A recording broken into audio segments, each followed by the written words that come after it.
And so we're out there, and I'll never forget this moment that changed my life forever. And this lady pulls in, and she starts to bawl. I mean, she's bawling. I was, what's going on?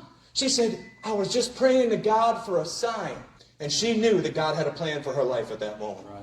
That right there, I'm telling you guys, it broke me. I said, oh my goodness. I didn't realize the impact, what evangelism and being bold with your faith actually does for other people. And that moment marked me for the rest of my life. I said, okay, once you see, it wasn't me, it had nothing to do with me. It was the Spirit of God that touched that lady's life. And I realized, like, wow, we need to get outside and share Jesus with people.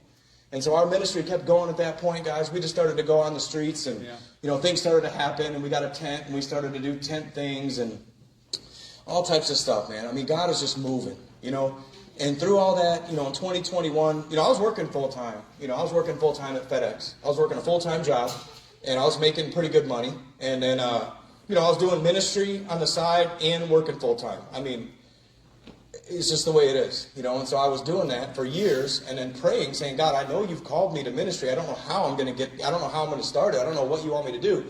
But, I remember God saying, well, if you don't, somebody told me, I got a word for somebody out today. I remember God told me this. He said, I heard somebody say, if you don't hear God tell you what to do, do the last thing he told you to do. Yeah. So I'm looking for God, waiting to get out of my job. And the last thing God told me to do was share the gospel. And I'm like, okay, I'm just going to keep doing this. I'm going to be busy about my Father's business until I figure out what it is my next step is. And so I just kept sharing my faith. I just kept doing evangelizing, sharing souls. And right in the middle of COVID, 2021, my boss calls me, and I'm working full-time at FedEx, and he calls me and says, Justin, we're going to let you go.